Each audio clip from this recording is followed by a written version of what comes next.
Continuamos repasando la historia de Gengis Khan, el gran líder mongol. En el anterior episodio narramos cómo Temujin ya se ha convertido en el caudillo más poderoso de las estepas. Tras una cruenta campaña contra los tártaros, los ancestrales enemigos de los mongoles, un inusitado periodo de paz se ha instalado en las estepas. Una extraña situación a la cual los mongoles en absoluto están acostumbrados, tras años de ininterrumpidas luchas intestinas. Togril, el más fiel y poderoso aliado de Gengis Khan, fue el primero en no saber digerir este excepcional momento de calma. Con el paso de los años, se convirtió en un caudillo ocioso y paranoico, que finalmente fue depuesto por su hermano menor, Erke-Yara. Togril no tuvo más remedio que exiliarse al territorio de los naimanes, acérrimos enemigos de los mongoles, un pueblo que se asentaba en los bosques de los montes Altai. Togril, el otrora poderoso Wang Khan, fue expulsado del territorio de los naimanes y durante unos años vagó al amparo del cobijo de algún poderoso señor. Finalmente, no tuvo más opciones que tragarse su orgullo y solicitar la ayuda de su hijo adoptivo, con el fin de recuperar el mando sobre todo el pueblo queraíta. Gengis Khan aceptó la llamada de socorro del antiguo aliado de su padre. Consiguió restituirlo en el trono y juntos lanzaron una ofensiva contra los naimanes, que debieron retroceder y abandonar su ancestral territorio. Controlados los naimanes, todo parecía marchar sobre ruedas para el poderoso Khan del emblema de las 9 colas de caballo. Pero si algo caracterizaba a la sociedad mongola, dividida y segmentada en miríadas de diferentes clanes, era su permanente desconfianza hacia aquel caudillo de turno que consiguiera atesorar un gran poder. Los Yadagines y los Salyigudes sellaron una alianza común contra el advenedizo Gengis Khan, un pacto al que también se unieron los Dorbenes, Iquides, Unguarides, Gogolas, Oyarides e incluso los remanentes de los tártaros y naimanes. 50.000 hombres en total, comandados por el resentido Yamuga, que no cejaba en su empeño de convertirse en el único Khan de todos los mongoles. Todos los jefes tribales ordenaron atacar por sorpresa el campamento de Gengis Khan, impidiendo de esta manera que pudiera recibir el socorro de los queraítas de Wang Khan. Para fortuna de nuestro protagonista, Dei el Sabio fue informado del magnífico ejército que se estaba preparando para eliminar a su yerno. No dudó en informarle de inmediato. Gengis Khan desbarató el factor sorpresa de sus rivales y pronto dispuso una fabulosa mesnada con el objetivo de ser él mismo quien diera el primer golpe. Las huestes del Khan se plantaron en perfecta formación de combate en la llanura de Koyitén, repleta de innumerables arroyos secos. Miles de jinetes aparecieron en el horizonte. Yamuga no esperaba encontrar a su enemigo preparado para el combate. Aún así, el amigo de adolescencia de Temujin aceptó el reto. Poseía muchos más soldados que su adversario. Decenas de chamanes de ambos bandos invocaron al supremo Tengri para que el cielo ayudase a la victoria de sus respectivos ejércitos. Cuando de repente el cielo se cerró y comenzó a caer una fortísima tormenta justo en el centro del ejército comandado por Yamuga.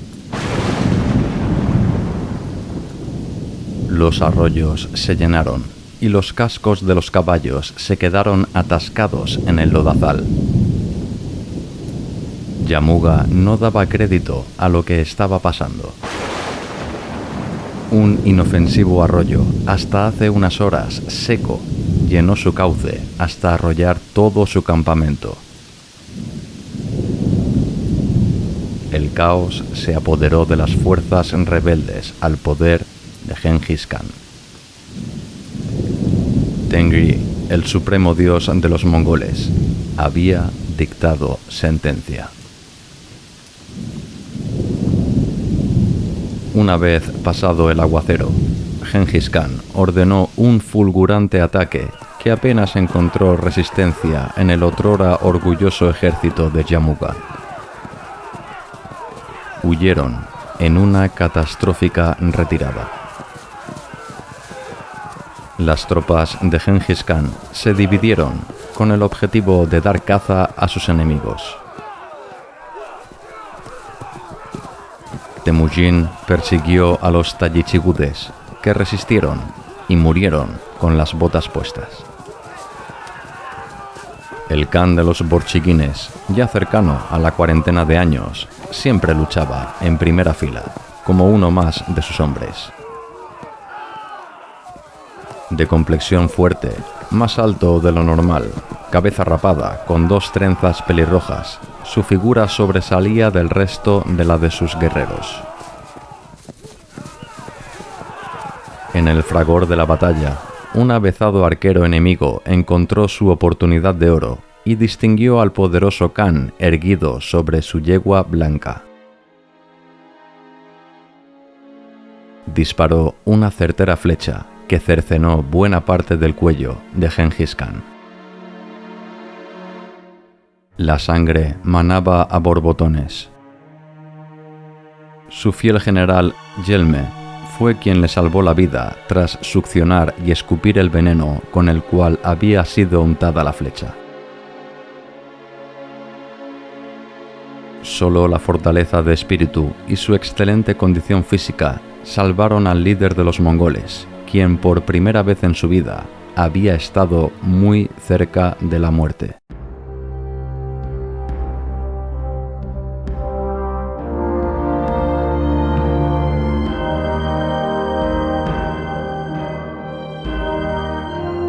Los tayichigudes huyeron. Muchos cuerpos de mongoles de ambos bandos yacían inertes en el campo de batalla. Genghis Khan, maltrecho aún por su importante herida, ordenó la persecución del ejército enemigo, cuando en el camino apareció una muchacha que le llamaba por su antiguo nombre. Era Yagadan, la hija de Sorjan Chira, aquel valiente guerrero que salvó al adolescente Temujin cuando fue capturado por los tayichigudes, tribu con la que recientemente se había batido en el campo de batalla. Yadagan había contraído matrimonio con un guerrero de los tayichigudes, caído en combate. Ahora era una mujer sin clan y con un destino más que incierto. Temujin no estaba dispuesto a que se vertiera más sangre mongola sin ningún sentido. Las fuerzas de Genghis Khan avistaron a las exhaustas tropas tayichigudes. Una figura emergió entre los dos ejércitos.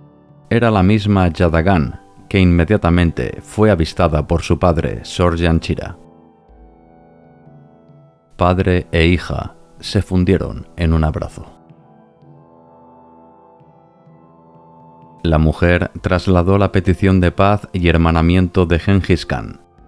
Todos aquellos que se arrepintieran de sus acciones serían perdonados. El influyente Sorjan Chira convenció a la mayoría de sus hombres. Gengis Khan cumplió su palabra y aceptó en su seno a sus antiguos acérrimos enemigos, incluso a un soldado llamado Jirgogadai, aquel que con su certero disparo cerca estuvo de arrancarle la vida al poderoso Khan. Como muestra de buena fe, Temujin tomó a Yadagan como esposa. El invierno llegó y el Uldu de Gengis Khan se instaló en Yuvayaya. La sorprendente victoria de Gengis Khan tras una tormenta enviada por el mismísimo dios Tengji corrió de boca en boca por toda la estepa. Yaya Gambu, hermano del poderoso Wang Khan, puso sus hombres al servicio del cada vez más poderoso Gengis Khan, al igual que el clan de los Tubekenes, Donyayides y Kereyides. Nuestro protagonista ahora era el jefe absoluto de un campamento de 30.000 yurtas, el señor más poderoso de toda la estepa.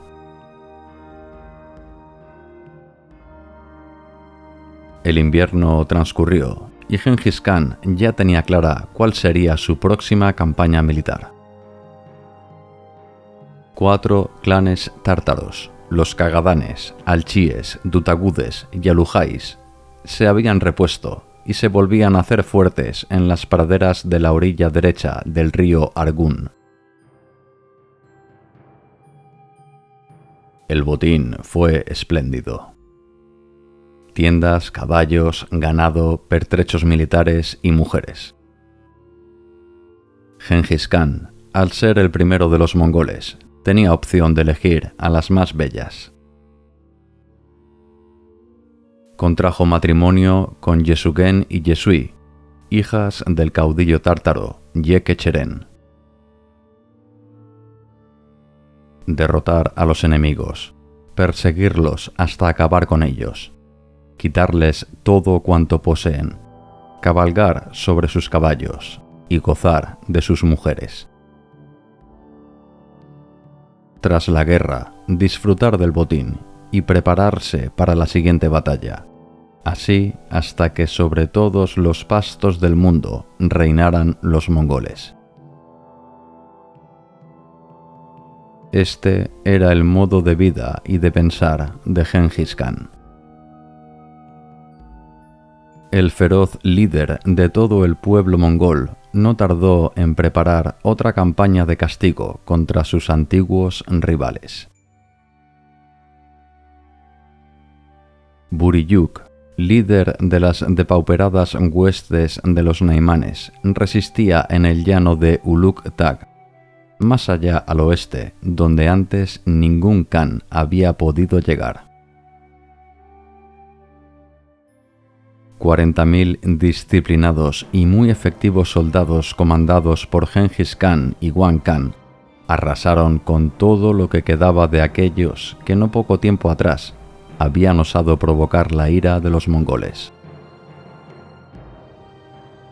Solamente quedaba una pequeña partida de naimanes del este que habían decidido no seguir a su caudillo Buriyuk.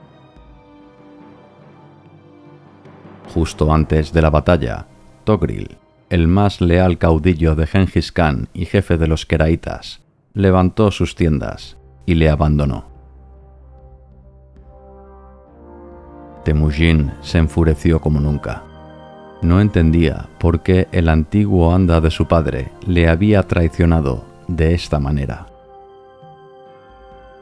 La realidad es que Yamuga fue el causante de la discordia entre Gengis Khan y Wang Khan.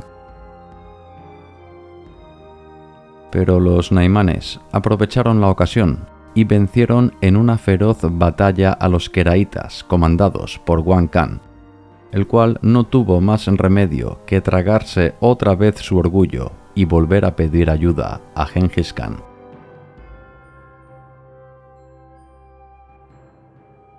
Temujin aceptó, no por salvar la vida de su cobarde y traidor aliado, sino para acabar de una vez por todas con los pertinaces naimanes. En medio de una batalla que parecía perdida, Gengis Khan y su horda realizaron una providencial aparición que puso en fuga a las tropas de los naimanes, justo cuando estaban a punto de vencer a los queraitas.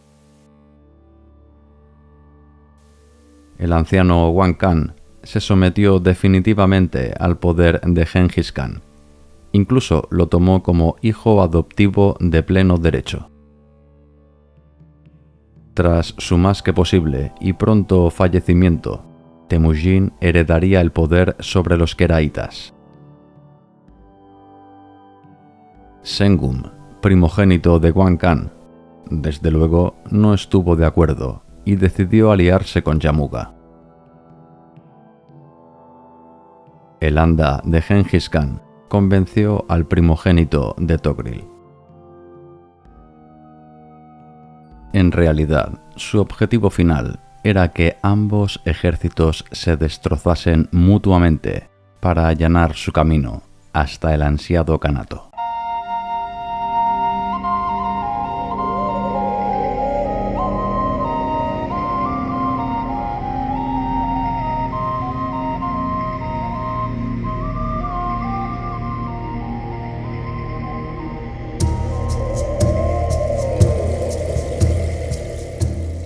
La traición volvió a sucederse.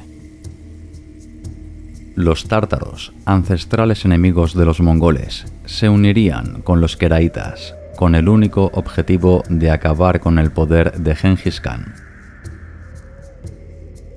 El caudillo mongol fue conocedor de tan magnífica alianza que estaba conspirando contra sus intereses.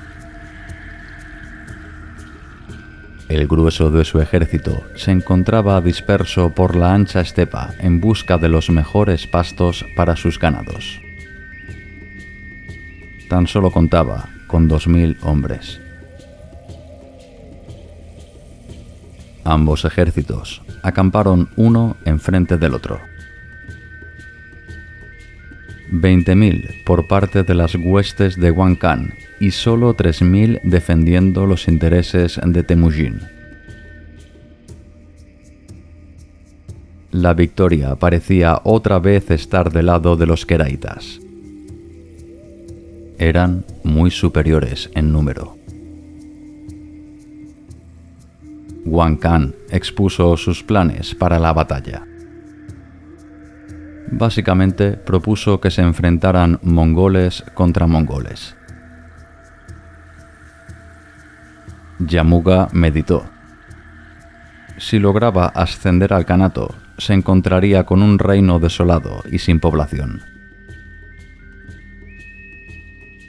Yamuga envió un mensajero a Gengis Khan, advirtiéndole de la estrategia de batalla queraíta. Nuestro protagonista solo tuvo una salida: un ataque suicida contra las alas del ejército queraíta. Los experimentados jinetes borchiguines penetraron ferozmente en las líneas enemigas, que ya se encontraban calculando cuánto botín les correspondería tras acabar la fácil contienda. El centro comandado por Ogodei mantuvo compactas sus filas, y ni tan siquiera los 1000 jinetes de élite del caudillo Wang Khan pudieron hacer nada por derrotarlos. El líder de los queraitas, ante el rumbo que estaba tomando la batalla, ordenó un todo o nada: enviar toda la retaguardia. Sus fuerzas ahora tenían una relación de 6-1. Gengis Khan ideó una estratagema que podría salvar a su ejército. Envió un pequeño contingente a una colina con el fin que clavaran la enseña de los borchiguines. Muchos queraitas picaron el anzuelo y rompieron sus filas para lanzarse a la caza del estandarte de Gengis Khan, pensando que el caudillo de todos los mongoles se refugiaba en aquel altófano. Los excelentes arqueros de Gengis Khan acribillaron al confundido ejército queraita. Sengum, hijo de Wang Khan, fue herido por una flecha. No podía permitirse el lujo de perder a su único heredero. El cobarde Togril ordenó la retirada. No hubo más combates. El jefe de los queraitas, quizá en un último momento, asumió su error y decidió perdonar la vida a Gengis Khan. El anciano Togril reflexionó. Se había dejado llevar por los malos consejos de su hijo y el intrigante Yamuga. Un error fatal. Gengis Khan regresó a su campamento y se lamió las heridas. Unos meses más tarde volvió, esta vez sí, a por todas, contra los tenaces queraitas. Fueron 3 días y 3 noches de una batalla intensa, donde la horda de Gengis Khan se alzó con la victoria definitiva contra los queraitas. Wang Khan y Sengum huyeron. El anciano líder queraita falleció cuando intentó pedir asilo en territorio Naiman. La cabeza del otrora poderoso jefe queraita sirvió como diversión al violento rey Taiyang, acérrimo enemigo de los mongoles, tras sus sucesivos desastres militares en los últimos años. Otra vez Yamuga se alió con los enemigos de su pueblo en un último intento desesperado por hacerse con su soñado kanato. Gengis Khan volvió a organizar a su mesnada. 16 días después de la primera luna de verano, la hueste del Khan puso rumbo oeste, de nuevo a la guerra. Otra batalla para acabar definitivamente con sus enemigos. Los oteadores informaron al Khan sobre la situación del ejército Naiman. Los mongoles partían en desventaja de 4-1. Ante tamaña inferioridad numérica, Gengis Khan pensó: la única táctica posible era sembrar la duda en el ejército enemigo. Ordenó que todos sus hombres se dispersaran y encendieran cuantas fogatas fueran posibles. Los naimanes dudaron. Taiyang Khan era conocedor de la ferocidad con la que combatían los guerreros de Gengis Khan, pero su hijo Guchuluk era firme partidario de iniciar combate cuanto antes. El ardor guerrero del joven príncipe prevaleció. Un ejército combinado de naimanes y guerreros leales a Yamuga fue al encuentro de las huestes de Gengis Khan. Temuje, hermano del Khan, tuvo el honor de ser el general que combatió en la vanguardia del ejército mongol. A su lado contaba con la inestimable ayuda de los 4 perros, Yebe, Yubilai, Yelme y Subotai, aquellos que, según contaba la leyenda, el mismo Gengis Khan los retenía con cadenas en su día a día para que en batalla atacaran con más fiereza. Los 4 perros destrozaron la vanguardia Naiman, muy bien acompañados de los fantásticos guerreros Urugudes y Mangudes. los más feroces y belicosos de toda la estepa, siempre dispuestos a entrar en combate. La batalla duró 2 días, y el ardor y pericia guerrera de los hombres de Gengis Khan se impusieron a los naimanes. El rey Taiyang pereció en el combate, y su hijo y heredero Guchuluk fue apresado junto a Yamuga.